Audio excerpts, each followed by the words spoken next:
what's going on, everybody? Welcome again to another edition of the Daily Smoke. I'm your host today, Brother Ron, and Brother Los. And today we have quite a few things to talk about today. During today's show, we're going to talk about a number of things. We're going to briefly cover what happened last night at the Oscars. Okay. We're going to also talk about the wonderful session we had with Miss Danessa Bold, and I think Brother Los is going to cover that because we were all really impressed. That was very, very nice. Wasn't it, man? Wasn't it? We had a good time. Absolutely. And then we're also going to discuss today's topic, which is we're going to have the second part, Two Words Have Meaning. And in this episode, we're going to cover socialism, communism, progressive, and conservatism. So hopefully when Brother Jam gets here, he's going to be able to highlight some of those terms for us as well. But since we're starting out, how you doing, man? I'm good. I'm always good. Yeah. I'm still enlightened from yesterday. Tell us about it, man. What'd you like about it? Tell us about the show. Because first I didn't expect anything. I didn't know what was going to go on. Mm-hmm. My thought was, I'm going to church. I ain't trying to go to church. Right. And it was somewhat, some people did speak on, God and stuff. But the thing that got me the most was when Danessa was like, right away you think spiritual. Mm-hmm. First thing you think of, God, religion, stuff like that. Mm-hmm. But to hear her, talk about, no, it could be whatever your spiritual connection is. Maybe there isn't nothing, but it's you. What's inside of you? What spirit drives you to move on to all the other topics that she covered, financial and wellness and all the different things. So, and then to hear the stories of these ladies that were there, people breaking down, the brother broke down, Jam broke down, and to hear these stories and they all somehow, we were put in this room, those people of us that bought tickets, it was like we were supposed to buy these tickets to get there. Mm-hmm. It wasn't just by chance, it seemed like, what, these ladies were talking to themselves, like, I came here just come to hang out, promote my girl. Next thing I know, I'm sitting here listening like the one lady at the end. Mm-hmm. Her shit was what that lady said, what my man said, what that lady said, what that lady said. Mm-hmm. She experienced all of that. Yes. And to her, that blew her away. It was like, I did not expect that. I just thought we were going to come here, learn about some spirituality and how to get well in that. And next thing you know, she was like, everybody there was blown away at what it was. The way things turned out. I thought, like I said, I was enlightened.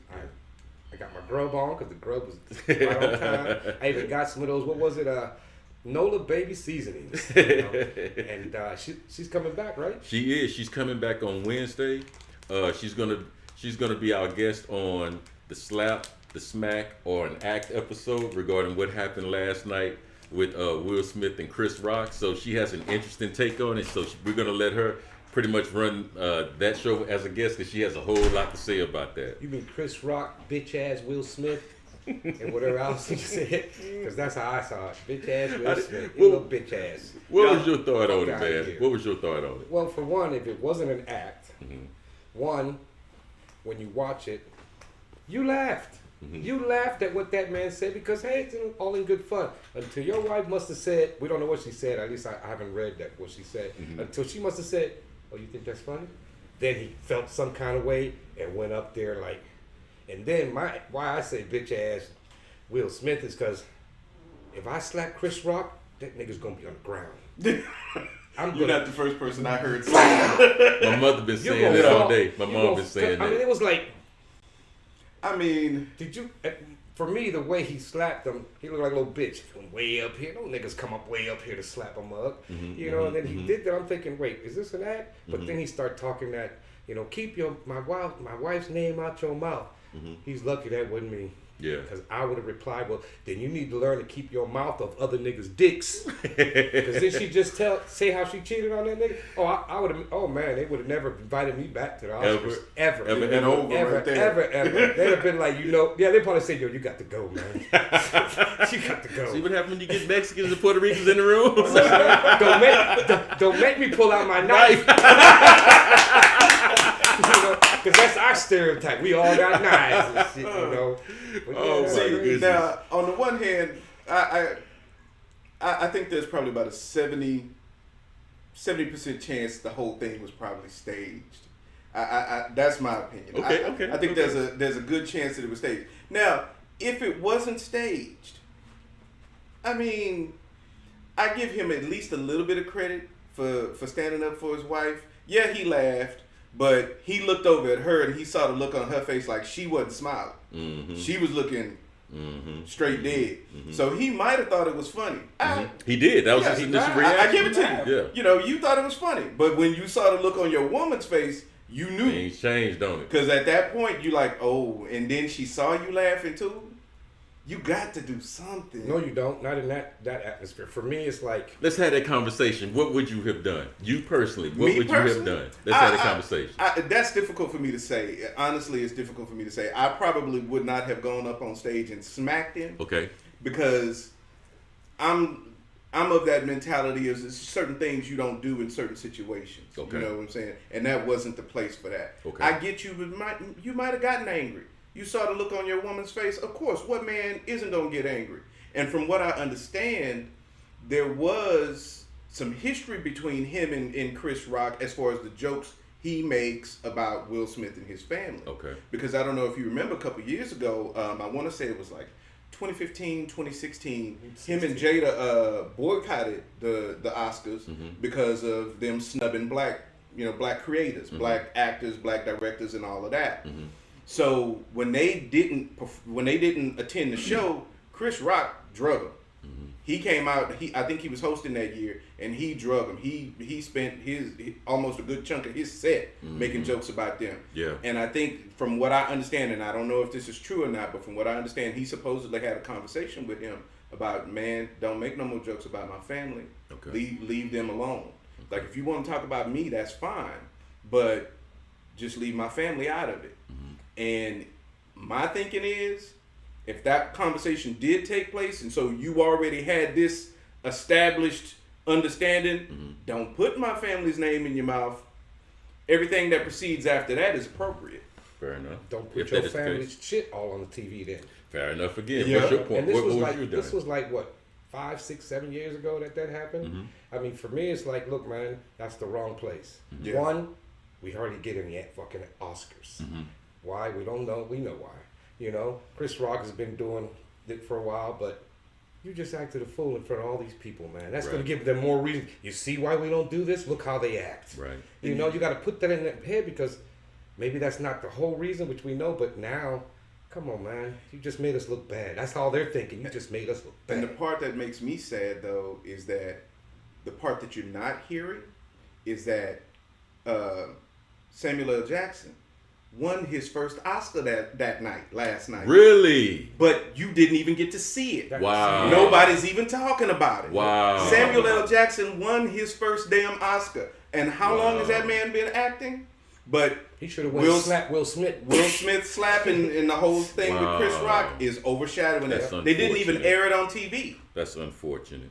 For our people, man, that's fucking crazy. That's why I say, you know what, man? This man, Samuel Jackson, man, he should have got an Oscar years ago. Yeah. For real. He finally got it, and now nobody gives a damn. Nobody even remembers. I didn't even know he got an Oscar till you just said. Right. I didn't even know he was up, man. The only one I knew was Will. I forgot what movie it was for, but he got his first Oscar last night. All Matter of of them. fact,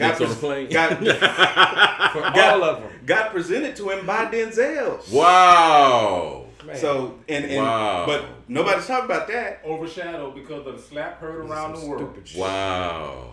That's crazy. So, I don't know. I mean, like I said, that's why I think there's a high likelihood that the whole thing might have been staged. I really think it might have been a bit of a publicity stunt because if you heard, Chris Rock said he's not pressing charges. So he's not trying to pursue it legally or anything like that, which honestly I would think any other actor, unless you were in on it, would go down that road. You assaulted me on camera. Right. You know, we at least gonna have to see the inside of a courtroom at the very least. Right. For that. Yeah, when I get accused of fucking you up real bad, because I'm gonna get you hood style. I'm not gonna do it on here. I'm not gonna press no charge. We don't need police for this. Right. I'm from Brooklyn, nigga. I'm coming to get you. Right. You know? And that's when we're gonna go to court. When they say, "Well, where'd you leave his body?" I don't know. I slapped him down the damn hillside and he died. It was a Lifetime Achievement Oscar. Wow. What, man. You talk about a hallmark in a person's career. My goodness. And Samuel got to be mad at nobody's talking about it. They didn't even air it on TV. Wow. You know, my whole issue with it, I'm going to be so real. I know it's going to be funny. but this was literally my very first reaction when I saw it, because at first I was like, that's not real. But then when he walked back and was cursing out loud, I said, oh, this might be real right here, right? So after I watched it and I saw the hit, my first reaction, I went, why you didn't do that to August?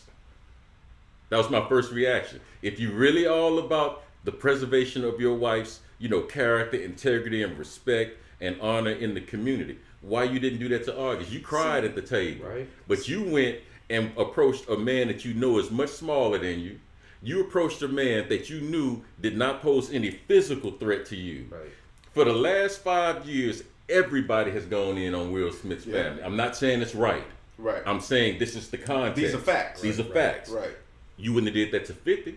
And 50 put the text up for everybody to see. You just cursed him and then blocked him and left. You wouldn't have did that to, as people said, The Rock. Right. You wouldn't have did it to him. Right. Why? Because you knew he was a safe target. That's why I really believe that it really is real, because it fits his character to pick on a smaller, non-threatening individual under those circumstances. Right. Now, I may be wrong, but that's just the way I saw it. I'm being honest. I think Hood eyes see it a little bit clearer than, say, like Hollywood's eyes. Mm-hmm. Hollywood is trying to look at it for, oh, he assaulted him and this and that and the other. I really think, and as far as the whole August thing, for years there was that talk about them having an open marriage. Sure. Like the brother said there on the line. And then on top of that, I think and again, I don't really keep up with Will and Jada, but you kind of can't help it. They're ubiquitous in media. But from what I understand, they were supposedly on a trial separation when that happened. Okay. So technically, to quote Friends, they were on a break. Okay. So okay, you might not have fought the dude because hey, he did what he did with your wife when y'all were separated. Mm-hmm. Okay, all right, I'll give you that. You better than me. You know what I'm saying? But just saying. Hey, but you took her back. You agreed to go back into that relationship. Whatever the situation was, apparently y'all must have worked it out at least to some degree, because both of y'all are sitting there at the table together. So now you just come out of nowhere and you do this. If it was real, it had nothing to do with Chris Rock. It was all bruised ego from 5 years of everybody making jokes about it. And your kids going public saying, what's the guy's name? Not Chance the Rapper. What's the guy? Will Smith's son was dating this other rapper, and he went public and said, yeah, that's my boyfriend. Oh, I didn't know about that. Oh, you didn't see that? No. It was, what is the rapper's name from Odd Future? I forgot the gentleman's name, but if I said his name, I guarantee you would know his name. But anyway, some popular rapper. And his son went public and said, hey, that's my boyfriend. And the whole world was like, what? So we've been dealing with a whole lot as of late, man. But I knew that Jaden swung multiple ways at least, because he's talked about that. Yeah, right. He's talked about that in other interviews, but I didn't know he had announced he had a boyfriend. Yeah. Wow. Yeah. What you said makes even more sense now. Right. All that's bottled up. Right. You took it out on him. I can go get this one. He ain't gonna retaliate. Right. So that makes a lot of sense. We're trying to put people on notice. Please. That's crazy. Yeah. Put on camera. Punk ass bitch. The whole world. Punk ass Will Smith. But if you're trying to make a statement, that's the best way to do it. And see, I saw somebody had an interesting take on Facebook. I don't remember who it was, but the take that I saw was, this is what you're seeing is a man who has been emotionally abused by marrying the wrong woman. That's deep. And what you're seeing is the deterioration of his mental state. That's deep. And when I read that, I was like, wow. I thought about Kanye just now. Yes, that makes sense. But you got to think about it. If you really are married to the wrong person, where that relationship is toxic, that's true. over the course of years, it's gonna wear you down. It's gonna wear you down. So I in that respect, I feel a little bit of sympathy for the brother. But then again, you made that bed, man. You got to lie in it. That's true. You knew your woman was fascinated with, still infatuated with Tupac. Come on, your words. So you know what? Enough about bitch ass Will Smith. That's his name from now on for me. That's his name. Bitch ass That Will is his Smith. name, huh? That's his name for me, just like Little Punk Eli. Eli Manning, I call him Little Punk Eli. But enough of that shit, and let's get to what we're here for today, and it's That's about what's up. words. Today's words, boys and girls, is socialism. Well, one of the words for today. That's what Socialism. we're starting with, huh? You know, and I'm gonna start it off for us. And socialism is a noun. It is spelled SOCIALISM. For those of you that don't know, you know, and maybe y'all do know. Now you know. Anyways, it's the definition of it is a political and economic theory of social organization which advocates that the means of production, distribution, and exchange should be owned and regulated by the community as a whole. Socialism? Yes. Okay. Okay. What do y'all think about that? That's the definition that they give for socialism. My first thought is really a question. I would like to know from Jonathan, what made Brother Jam? What made you interested in discussing socialism as one of the words that we recovered tonight? What made you interested in that? Well, again, going back to the whole premise for the idea was these are terms that you hear talked about a lot as far as the news, the media, and things like that. Me personally, I happen to consider myself like a fan of politicians like Bernie Sanders, who calls himself a democratic socialist, AOC, who's also considers herself a democratic socialist, and things like that. So when you hear these terms, and now mostly in America, you hear the term socialism in the form of a negative, as oh, you're a socialist, you know, like that's something bad to be. Well, do people really understand what that means? Let's talk about it, because this is one of those terms that gets thrown around, but when I think if more people had an understanding of what socialism really means, they might be a little bit more open to the idea. We already have a lot of socialist characteristics in our political and economic system. Just think about social services, social security, socials in the name. Let's, you know, those things are kind of obvious. True. But even government services like the post office, like firefighters, like policemen, all of those things really, when you think about it, if they were handled the way they're supposed to be handled, are really socialist, because we're, as a community, we're running those theoretically. But that's a whole nother conversation. We can talk about those. But there's definitely some social characteristics, some socialist characteristics that I think the American society could benefit from. And so I really wanted to talk about that term specifically, because I think we need to understand it better, because if we understood it better, then we could understand how we could benefit from it. And I think on this show, a lot of times, and I know I'm guilty of this, me personally, I can over-intellectualize things at times to where you have an academic understanding of it, but in terms of like its real-world application, it may or may not be applicable. Right. I would like to know from you personally, what is it specifically about socialism that draws you to it, and what examples can you give in terms of legitimizing it as a political or social or cultural a framework that our particular country could benefit from? When you think about it, like take for example, any corporation that you've ever worked for. I'll use my job as an example. So I work for a corporation that's privately run. That means we have a CEO, probably a board of directors, and all of this kind of stuff. Now, the difference between what happens in a capitalist society and what happens in a socialist situation is the CEO and all of those guys, they are not running the company. The employees are. So, and I'll switch my example. Take, for example, the city of Detroit. Okay. We knew Detroit, you know, back in the day, was Motor City. Hey, you had all the car factories there. They were held up as an example of capitalism at its best when they were in their heyday. Now you drive through Detroit, it's a wasteland. You know, the population has dropped to, I think, like a third of what it used to be.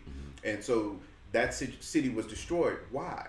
Because the capitalist power structure in those cities, when the opportunity came to find cheaper labor elsewhere, they moved it out of the country. They moved it to these different places where they could pay somebody cents on the dollar from what they was paying American workers to do.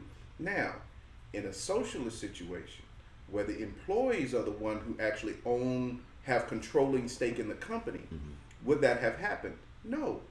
If I'm working for a company and that company has a chance to move to another city because of cheaper labor, am I going to sell my own job out from under myself?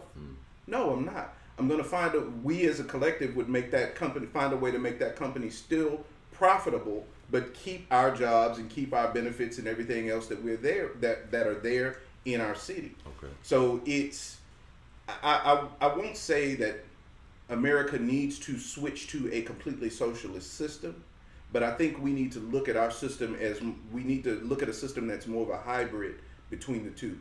I'm not against capitalism, but capitalism needs to have some reins put on it, because right now capitalism with no reins, it's keeping a foot on all our necks. AI. Man. Yeah. Now speaking of those capitalists in Detroit, they've come back and fixed Detroit up. Detroit is booming. It's a beautiful city.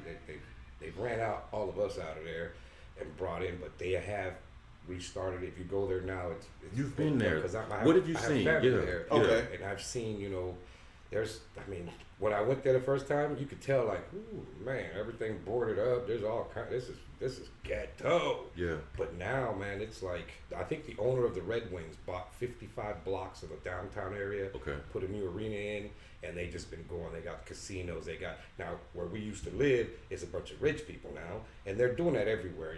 Even here in Houston, they're gonna start doing that. It's like they moved away, we followed, they're coming back. But the city has been growing. It's a lot, really nice. It's come out.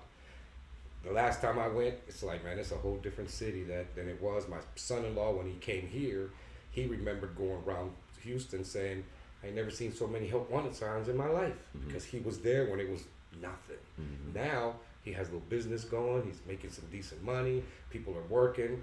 They're bringing them back. It's taken a while, but they're bringing them back. And yes, it's to favor non-minorities, but there are minorities that have money that are slowly bringing themselves in and making it a little bit better. And something that I saw here, and I wanted what you thought about this is, it says, what are the bad things about socialism? It said the primary criticism of socialism is that it doesn't improve living standards for the majority. It simply lowers the living standards for those who have the means to have them come closer to living in poverty without raising up the poor. And see, and I would argue against that, because I think socialism would be a thing that could lift people out of that poverty situation. Because like we talked about at the end of the last show, when you're looking at socialism, in a lot of socialist countries, what you have is a bare minimum that you are provided with to be able to keep food on your table, a roof over your head, and clothes on your back, and whatever amount that may be. So say if you're getting $1,500 a month to cover your rent and living expenses, whether or not you even working, you have a roof over your head, you have food on your table, and you have clothes on your back. Now, if you want more than those basic necessities, you go out and get a job, and you can earn more, and you can do so in a company that's not going to take advantage of you, because right now under a capitalist system, all the surplus from our labor gets kept by the capitalists. We don't get that. I saw a lecture by, I want to say his name was Chris Wolf, and he was talking about, he did a very simple formula. He was like, say you're making chairs. So the owner of the company contributes the raw materials and the tools. Then you have the personal labor. So say the raw materials and the tools is $100. Your personal labor as the worker, your contribution is $100 worth of work. Okay. So when you get to your finished product, that chair, it's a $200 chair. Okay. What happens in a capitalist society is $100 goes back to the company. Then out of that $100 that's left, the employer takes $50. Okay.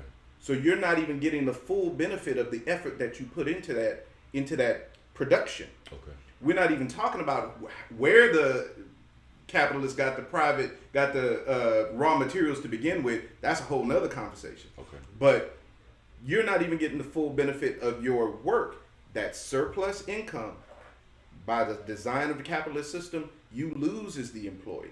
Okay. You don't get that. Somebody else gets to take that, and they get to run and do whatever they choose with it. And they keep control in society by taking that surplus, investing in things like schools and things like that, or maybe charities and things like that.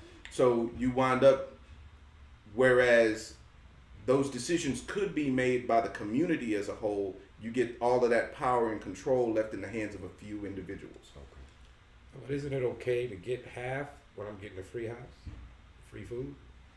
But you wouldn't under capitalism. You know, You no, I'm saying, yeah, no, if they're getting this cut, I can't complain. Shit, I got a free crib. I got a doctor for free. I can do all this, so I'm okay with $50. but I don't need imagine nothing else. but imagine if you're working for the company, and as a company, you are, as an employee rather, you're in control, or you have a say in the decisions that company is making. Then you could decide that at the company as a whole could decide, well, at the end of the year, if we made a profit, that's going to be profit sharing for all of our employees, because they're the ones who put us in this position to have a surplus. So that comes back to you in your pocket rather than being spent by somebody else or sitting in somebody else's bank account and buying him his 15th yacht. Right. If you guys are enjoying this conversation we're having regarding socialism, the number that you can call in and speak with us live is listed at the bottom of the screen, and we're waiting to hear from you guys. We would love to have your input, okay? We really would. And I'm sorry, I missed that last comment. I wish because I really wanted to see what that said. I think that's Tamika, your friend. Was it? I think so. D. Donatello. Can I play devil's advocate? Of course you can. That's what you're good at. So, my question is, if we're talking about socialism, and I think this is Donna Shell's question in fundamentally, what is the incentive for the worker to work at, let's say, maximum capacity, if at the end of the day they'll only receive the basic necessities of life? What's the incentive for them to work beyond that? Can I ask that question in reverse? Sure. Because under capitalism, what's the incentive for you to strive to do your best? Because if you think about it, the way capitalism is structured, you would have to, as an employee, you maximize your profit in a capitalist system by giving your employer the bare minimum work for full pay. Okay. So if I can go to work for 40 hours a week and get paid for those full 40 hours, but I'm really only doing 20 hours worth of work through the course of my week, then that's how I maximize profit under capitalism. Okay.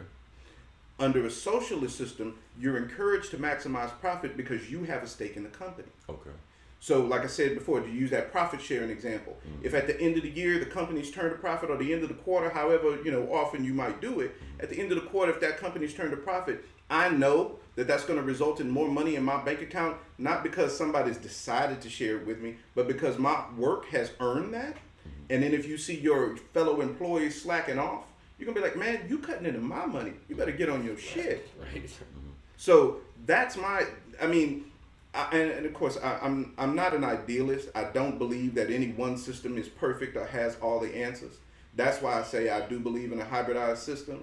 But at the same time, I really think a socialist system could incentivize us a lot more than a capitalist system. Because honestly, as it stands right now, you don't see people striving to do their 100% best unless they're in a field that they just so happen to love. Okay. Right. Okay. Right. I want to counter that point. I know what's going on, Brother Kevin. And yes, I'm glad I pronounced it correctly. Good job. I want to counter that with a couple of points. Okay.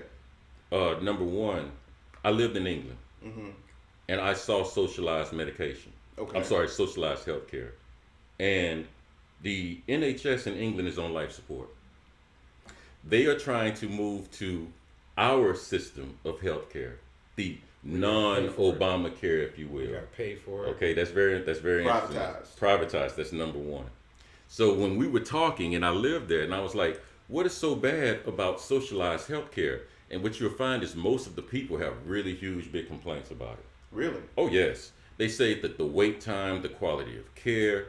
If you have to have certain procedures done, yes, it may come at no expense, but you may have to wait a whole lot longer to receive that care because you're serving a specific community that all have equal access to those medical services. Right. That blew me for a loop. Okay. Another thing, in Austria, the Prime Minister of Austria, I think about 25 years ago, he said that he was basically closing the borders to Austria.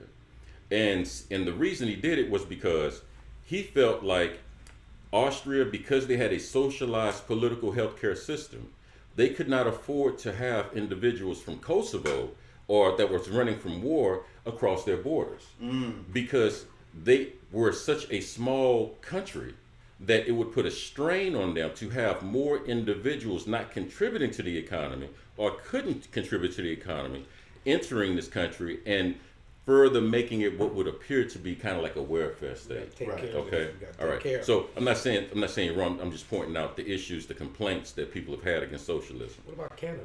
So let's talk about Canada. I was just when you go to Canada, if you look at doctors, they've had an issue in their healthcare because when doctors in Canada look at how much doctors make here, they're like, "What the hell is that? Oh my God!" So and that's their first reaction. It's not that they don't see the need or the relativeness of their ability to serve such a large community. It's the issue of what's in it for me, personally. So if I go to school, let's say 15 years, med school is hard in and of itself. Doctors want a good payout at the end of the day, unless you're doctors with borders and that kind of stuff. Unless you're dealing with those kind of circumstances, most people want to be compensated adequately for their skill set. Okay. So, but under Canada's current system, they would never, ever, ever be able to make the amount of money there that we're paying our doctors here. All right. So let's keep going. So if you look at, I'm making a point against socialism. If you look at most corporations, the one thing that drags or drains most corporations economically is not so much the abhorrent amount of money that the CEO makes, but what we don't know is pension plans are not on the balance sheets. See, we didn't know that. Pension plans are not on the balance sheets. So when you're looking at the balance sheets may show you in the black. The pension plans may have you in the red because you're not considering them to be an operating expense, even though this is what these people are entitled to after they put in, to your point, after they put in 20, 30, 50 years at your corporation, right? So, but you have to pay these people by right because, well, that's the socialist aspect of it. We take care of those that are a part of us. That's basically what the socialist model is. My critique and criticism of socialism is, in and of itself, I think it's an awesome idea. I do. But the way it works, in terms of serving a large population of 300 to 400 million Americans in America, it breaks down because it's really built for a smaller group of people that don't live as long and don't really have an exponential growth rate. Because the way it works is nothing is free in society, whether you're communist, socialist, capitalist, whatever, nothing is free. So when you go somewhere and they say, hey man, medicine is free or our healthcare system is free. No, it's not.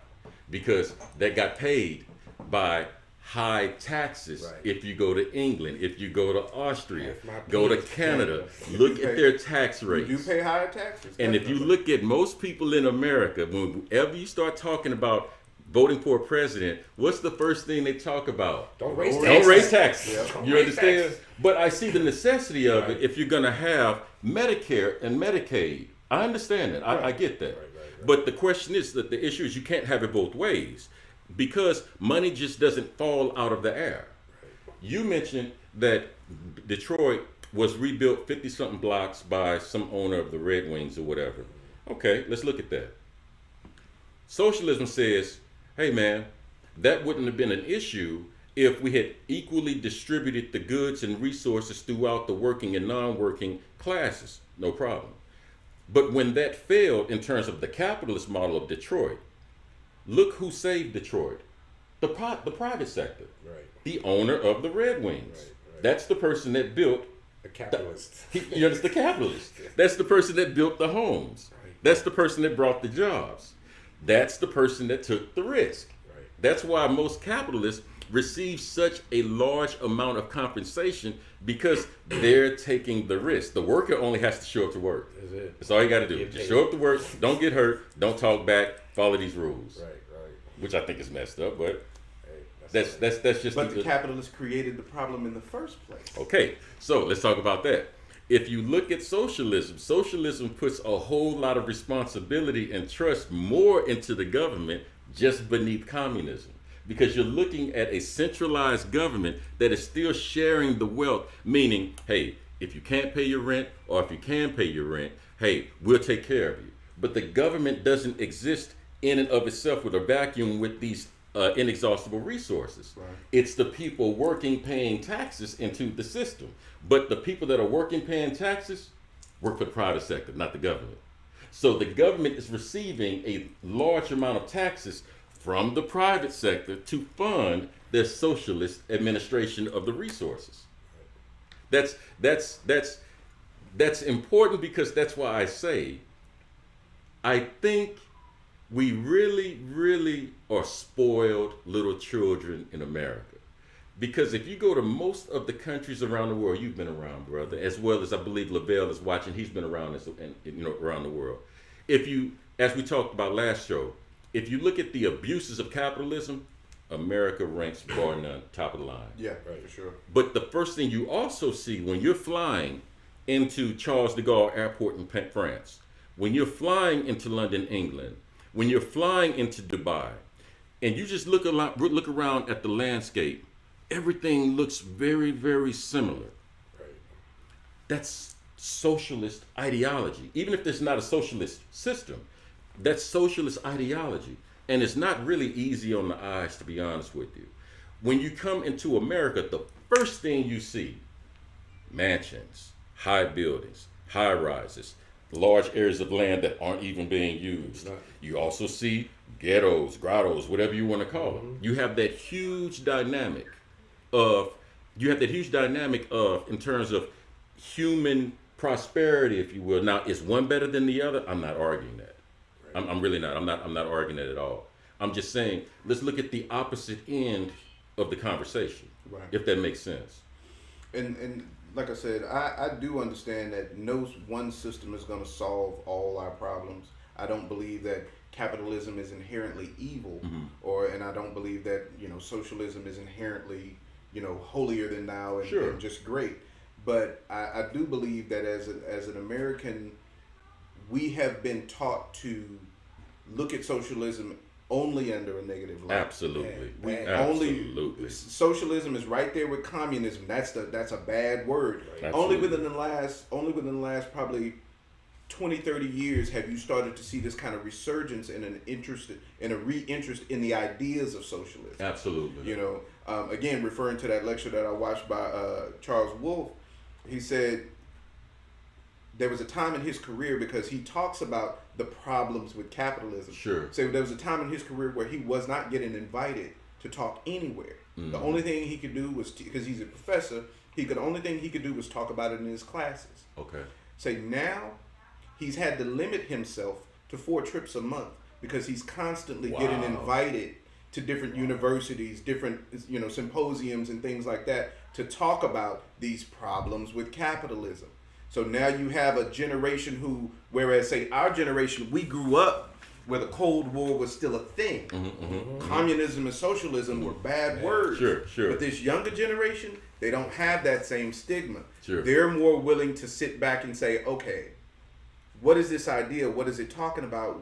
What can this, is there a way that this could benefit me? And that's why I think the conversation is worth having, because I think we're going to start to see more socialist ideas come into our system slowly but surely, because that generation is starting to vote. You know why we're starting to see this resurgence of those ideas? Because you're starting, capitalism, let's get this out the way. Okay. Capitalism, everybody, is built. It is inextricable. It is built on the model that you have to have a larger group of individuals of your society in the poverty line. Yeah. That's how it works. You cannot have rich, and you cannot have middle class, which is dwindling, without the greater base of that pyramid, because the bottom of any pyramid is larger than anything above it, right? Okay. So if the bottom of the pyramid are the non-working, unemployed, poverty individuals, then that means that you got to have them for you to be who you are. The reason we're having these conversations more now is because that base is moving up. The middle class is starting to dwindle. And the difference between the working poor, which has replaced the middle class, and those that are rich, the gulf is beginning to get wider and wider. So it's not so much that we're sympathetic to the poor. You're hearing more of this conversation come from the people that are losing their homes. Not the people that never had access to them. The people that are losing their cars. Not the people that caught the bus every day. You understand what I'm saying? Because the capitalist system sells you that American dream, Absolutely. but now that American dream is becoming less and less attainable for more and more people. Absolutely. You know? Now, another thing I got here is the question was, is bad socialism better than good capitalism? And their answer was, it's the other way around. Bad capitalism is better than good socialism. That's a hell of a question. Socialism at its best promotes laziness, makes people dependent, and discourages production. The overall result is a slide into debt, increased poverty, and economic stagnation, is what they're saying. What are your thoughts on that? Again, I would disagree with that. Now, again, I would say in some what was a company? There's in a part of Spain, there's a company called the Mondragon Corporation. Or something like that. Yes. And they have, over the last, I want to say like 40, 50 years, run a completely socialist organization in that part of Spain. And not only have they done it successfully, but they've done it so successfully that even other capitalist companies are going over there to study their model and look at how they're doing it, because they're trying to figure out how the fuck are y'all so successful. You know, so those kind of corporations, I think, can exist, and it can be beneficial. I don't think it necessarily leads to, I think under a communist system, which of course we're going to get to, I think under communist system, you are more likely to see that slide into laziness and things like that, because that's state control. But under a socialist system, that's controlled by the people. I don't think you would see that as much. And of course, in any population, you're going to have some portion of it, of people who, when they realize, hey, I don't have to work, and I can just have my basic needs met. Well, good. I'm good with basic. You know, it's just like back in the day. Some people was good with basic cable, but some people wanted HBO and Showtime. I personally am on the HBO Showtime list, so if there's an opportunity for me to make more than my basic, I'm gonna do that. Okay. Yeah, no. For me, what you just said is they're just not as greedy as we are. They haven't lived in America. That's what I'm saying. I don't see nobody trying to get out this joke. You know, that's all I'm saying. I don't see nobody climbing walls to get out. That's all I'm saying. I get rich. Okay. That's all I'm saying. That's all I'm saying. Funny, they, you know, to be honest with you, I think Los and I was discussing this about a week ago, and of course, you hit the nail on the head. Communism, if we're going to talk about that, which is, I guess, it's very related to socialism. Very. If you want to see the opposite model of America that is just as successful, I think China has the answer. They have a communist government and a capitalist economy. Ooh. And it's working. Let's talk about that. Because if you want to talk about growth, economic growth, China is at the top of the list as far as economic growth, because they have that hybrid system. Because they took they said, okay, what can we do? And by that point, or back in those days, the USSR had already proved that communism could lead to rapid economic growth. Yes. Now, I'm not talking about it's the best or you got the happiest population or anything like that. But as far as economic growth is concerned, you can't argue with China being the model that shows that it can work. You know what they also got the highest number of? What's that? Human rights violations. Yes, they do. Because of communism. Yep. But communism is not quite the same as socialism. Because with communism, the government runs everything. Correct. And like I said before, the difference between communism and socialism is that the people run it. So when you can still have a corporation in a socialist system, but that corporation is more than likely going to be run by the employees. In certain companies, like I was saying, that Mondragon company, they have managers who are chosen by the employees. And if you're not a good manager, if you don't know how to manage the resources, manage your people, then the employees can get rid of you. Whereas in our system, of course, it's the opposite. Your manager cannot like you. And then all of a sudden you don't have a job anymore. Right. That's interesting you say that, because that was the necessity and need for unions in early, American history. And exactly. Still need. Right. Yeah. What's up, Danessa? Yeah. What's up, Danessa? Good Oh, show my last. girl. Good program last night. Absolutely. Here's the thing regarding that. So when you look at countries that are communist or socialist in terms of their government system, Okay. one of the issues you run into is the division of labor. Now let's critically look at that for 1 minute. Okay. That was what brought down communism, in addition to Reaganomics. Reagan bankrupted them basically through the Star Wars program. When you have, and we briefly hit on this, when you have a doctor that puts in, and England had this problem as a matter of fact, when you have a doctor that puts in 20-hour work days, and you have someone, let's just say, that are garbage men or garbage women, their governments see them more similar than dissimilar, because they regard them as equally important components to the healthy functioning of our society. And because of that ideology, we're not going to compensate you financially for your position too much more, if any, depending on what system you're looking at.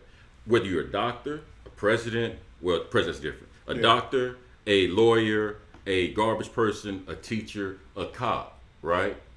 But there comes up this sense of dissatisfaction amongst those groups. So the question becomes, are we arguing for a specific political, economic approach towards the human condition, or are we neglecting the facts of the human condition? Because the fact is, if I go to work every day and I live next door to this individual who does not work at all and has all the means and abilities to do so, I don't understand why they should have a very similar lifestyle to myself. That's the argument. Right. What is your take on that? What is your position on it? My position, it would be that, at least the way I understand socialism to work, is that you wouldn't, and I don't know of a system, at least I wasn't able to find in my research a system that specifically referred to that. But what I would imagine is you'd have to construct the system in such a way that your education, the amount of schooling you have to go through. So say, for example, use your example of the doctor. Okay. So you go to school for those 10, 15 years, however long it takes you to get your doctorate, and you become a doctor. Okay. When it comes to your compensation, that has to be taken into consideration. Okay. Because you put more effort into attaining that position. Okay. Now, true, a garbage man, a teacher, or a banker might have just as equally important of a position in society. Mm-hmm. So you would probably be considered somewhat on the same level of them, but because your position requires more of an education, more specific knowledge, more, what's the word I'm looking for? More of a skill. More of a skill. Sure. Uh-huh. There you go. Mm-hmm. You would have to be compensated for that. Okay. Now, if anybody off the street can do your job, garbage man, for example, anybody can pick up a trash can, put it in the back of a truck. They make good money, right? Right. See, but they make good money. At the same time, you're not going to be making as much as the doctor is concerned, because you didn't have to go to school for as much as he had to go for. And if you were using a socialist example with that, I would think that a true socialist society that's trying to compensate for these shortcomings that we've seen in other socialist societies would have to try to figure out a way to compensate for that. That's why most people that, and I've learned this from the best. I've had arguments with the best. One of them being Nick Plosser. He's a very intelligent, far right conservative. He goes hard, and a lot of things I disagree with him on because he's so right. I don't, you know what I mean? Like, you know, sometimes you just, like, you're so right. I just cannot go with you there. You know what I mean? I believe in us more than that, but I think you're looking at the facts, but still, Right. you know, that kind of stuff. Dissonance. You know what I mean? In, right? So I'm not saying I'm not biased myself. I'm just making the argument. Right. But one of the things that you just described though is you just described capitalism. True. Because the division of labor, and there's an unequal distribution of resources according to your position on that division of labor, you just created classes. Right. You just created classes. And I'm not trying to be a doctor living to somebody that don't work at all. And our Exactly. houses look exactly the same. Right. Exactly. Like, nah, bro, Exactly. that don't make sense. I go Exactly. to work every day, and you just sit back. Every time I come home, you sitting on the same porch as mine. Hey, what's up, man? How's work today? Right. What am I supposed to say? How was laziness today? Hey, it was good, man. Play PlayStation. You pull it up in your car and he's looking at you talking about we time. I'm just sitting there chilling and shit like, man. So yes, I can understand why that would be pissed off. I know for me, I was introduced to communism via a book called Animal Farm. Right. I don't know if you ever read. This is way back. This first Right. time, and this was in Europe when I lived in through the Department of Defense schools. It was Animal Farm, where it was about this farmer that he ran a farm, and all the animals got together and were like, "Yo, man, this dude is treating us kind of bad. We need to do something about this." It's almost like the revolution that they had, and so they all got together and ran that damn farmer out of there. So now we got this big house. So what happens? The pigs took over the house, and now the animals are like, these dudes is treating us just the same. So what the hell did we do here? So they had a big confrontation about it. And I guess it was a way to tell us, like, look, no matter what you do, how it turns out, there's always got to be a hierarchy. And they're going to take all the money, all the good food, and give you all the rest scraps. But yet, we're communists. We're doing good here. And that's how I was introduced in it, And, We had this conversation last night without having this conversation last night. Right. Do you all remember Brotherhood, Los, Jam? Do y'all remember when Danessa, and I'm not trying to put your business out there, but I mean, you did say in front of the whole audience, so I think it's fair game. Yeah. You know, and we got it on video. Yeah. But she made an interesting point. She says, hey, a certain group of individuals were given a certain coin, I believe. And there was another group that was given 2 coins, and I believe another group that was given 3 coins, or something of that nature. I'm messing up the example, I apologize. But the point was, the individuals that had nothing to lose, had nothing to gain, they had the most, they didn't move. The people that had less than them, those individuals that had the 1 coins and the 2 coins, less than the 3 coins, they were the ones that mobilized to figure out, how can I exchange with another individual to improve my position on the ladder? To get those coins. But notice the people that had the most coins didn't move. They do shit. That's speaking to human nature. I'm not saying that it makes you a right or wrong person. I'm showing you how ingrained these ideas of socialism, of capitalism, and communism are within us.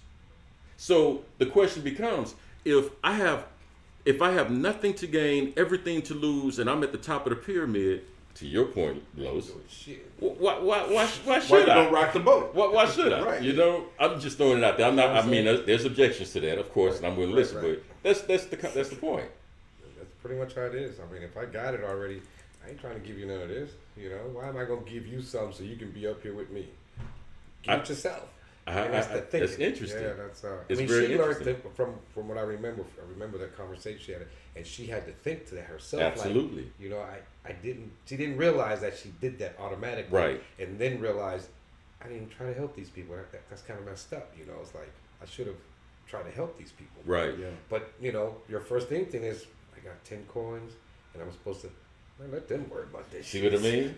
I'm good. And that happens to the best of us, as evidence last night. That happens to the best of us. Now transfer those 3 coins to $3 billion. You know what I'm saying? Shit, you ain't getting that. They go get your own shit. You know what I mean? Well, my mom, she would give half of it I'll away. give you But, some. okay. I'll give you 2 coins as long as my 2 coins don't make 8. We good. It's only gonna make you 4. Oh, here's 2 coins. So you're still not where I'm at. I ain't giving you my shit if you ain't doing the same I'm doing. John, Yeah, a lot of funny. people hold your position. I was only showing, I wasn't arguing with you, and I hope that doesn't come off. I was just trying to present opposite ends of the same conversation. Mm-hmm. But a lot of people fundamentally hold your viewpoint when it comes to how resources should be distributed. What is the image that you have in terms of an adequate system of socialism? How would it be implemented? What would it look like? As I kind of explained before, you'd have a system where your basic needs are met up to a certain point. Okay. So you have, like I said, house, food, shelter, clothes on your back. Okay. Once you go beyond that, if you want to go beyond that, then you have to work. Okay.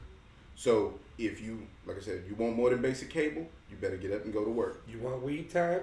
You got to get up and go to work. Okay. So that's automatic. Then beyond that, and to your point, yes, it's going to create a hierarchy, and it's going to create, in a way, classes. Mm-hmm. But there would be equal access to education, Okay. equal access to, things like that, some social services and things like that. So if you have medical issues, if you have things like that, those shouldn't be hindrances because you can get those addressed. Okay. And so you would have tiers, I guess you could say, almost, where you say, okay, well, I decided I'm going to go and get my bachelor's degree in this particular field. So, yeah, you're still going to have your basic needs met, but then at the same time, you're going to be able to earn more because you took the time to go to school. Okay. But school is open to everybody. That would be available to all. So that would equalize the playing field. And so everybody basically would have the opportunity to determine where you want to be in that hierarchy, because a lot of the barriers in between those classes are going to be removed. Okay. What do you say to that? What if we took away the isms and focused on environmental and social wellness? I agree with that, Danessa, but I don't know how we would implement that, because we can't even agree that there is an environmental problem. First of all, we still got people arguing that climate change ain't real. So I don't know how we would address that, but I would hope that in a situation where we are more focused on people as a whole, would it eradicate crime? Okay, so Tamika just put up the question: do I think it would eradicate crime? I think you would see it lessened. I think the human condition denies us the opportunity to ever be able to alleviate crime, because you're always going to have somebody who sees what you have and just, instead of working for it, I'll just take it. Mm-hmm. That'll never go away. That's been with us since the beginning of humans humaning. Mm-hmm. You know what I'm saying? So I don't think that would ever go away. Now, with what you said, I agree with that, making sure you can do this. But now I see why they said it creates laziness, because I don't have to do shit. I don't have to go to school. I don't have to do nothing. You don't have if I'm content with having a crib, get my grub on, I'm good. I don't need to do shit else. So I don't need to go work. Because we have a sense of a social responsibility towards one another. But interesting enough, it's interesting Danessa would bring that up, is because they did an experiment in sociology, and I'm gonna leave this alone, and I know we have to go off, but they did a experiment where they looked at the output of individuals that was in tug of war. Okay. And it was 1-on-1. And so for me to win, I have to put in 100% of my efforts if I want to win. Right. What they found was the more individuals you added to each side, the lesser the output per individual contributed. Right. The first ones are the ones pulling hard. Okay. The ones in the back. So that's very interesting. I'll leave it at that. I'll leave it at that. In the back. Pull, Ron, you got it, man. I'm at the end. Whenever you give me a little bit, I just grab a little bit more. Come on, man. Right. But that's funny. So what time is We gotta go, man. We got an announcement. We gotta go, yeah. But now I do want to give a shout out. Okay. I want to give a shout out because the reason I was late, and I do apologize for that, y'all, but I was getting my car worked on, and the Midas on Highway 6 North, 4114 Highway 6 North. When I'm telling you, these dudes took good care of me. Yeah. They fixed about 3 things on my car that they didn't even charge me for. Wow. Awesome. And when I'm telling you, these gentlemen are honest and straightforward. When I brought my car in this morning, they told me, hey, this is what it's going to cost you, and this is our estimate at that point, and we can probably have it done for you by the end of the day. Okay. When I'm telling you, the price that I wound up paying is what is damn near to the dollar what they quoted me this morning. Amen. And they had my car ready to go by 6 o'clock. Amen. That's cool. So I told them, I said, hey man, I'm impressed with your work. I'm gonna give y'all a shout out. So the Midas on 4114 Highway 6 North. If you're ever in that area, you need some work done in your car, please check them out. Excellent guys, man. They're real honest and they handle their business professionally. So thank y'all. And I know we got 60 seconds left, and I got to say, first and foremost, it's a bittersweet thing, I guess you could say, but we lost a brother. He's still with us. He's alive. He's not dead, nothing like that. But Big Ruck will no longer be working with us. This brother was a major contributor and an integral part of this platform. He's the founder of it, as a matter of fact. And we're going to always be greatly indebted to him. And brother, if you're paying attention to this episode, we want you to know we do miss you, we love you, and we wish nothing but the best for you. He's now focusing more on his acting career. That's taking up most of his time. That's what he's interested in. That's what he wants to put most of his efforts towards. So I hope one day he's up there smacking Chris Rock. You know, as long as he ain't the one getting smacked, I see him up there getting one of those. I can't see Ruck taking a smacking from any. Oh no. And you do know that if he's up there getting an Oscar, we're gonna be there too. So dare touch one of my brothers. Right? Absolutely. Get involved in the Oscars. Then they'll really be, you see how they do? Look at that. They had to go gang over there. Waiting. Like, yeah, that's crazy.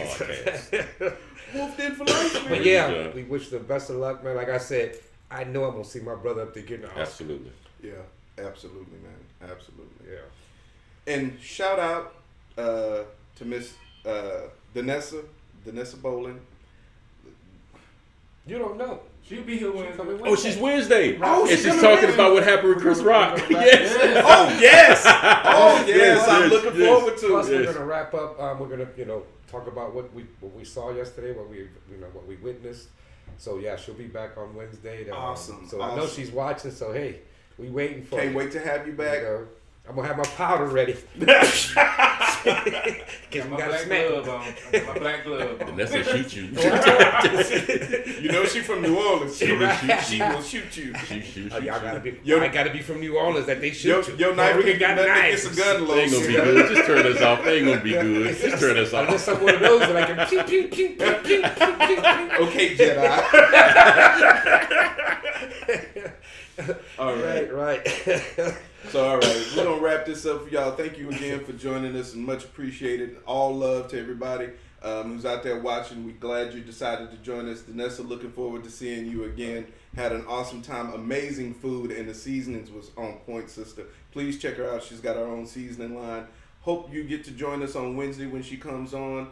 And again, to wrap this up, I'm Brother Jam. Brother Los, and yes, weed time is coming. I'm Roy. Now, Brother Black Hand behind the cam. Brother Jackson asked. I had to let him know, yeah, it's coming. Oh, and Tamika, everything's on the website, darling, so just check out the website and let us know. But holler at us whenever you're ready, and we'll be glad to have you. Thank you again for joining us. This is Daily Smoke, and we out. Peace. Peace.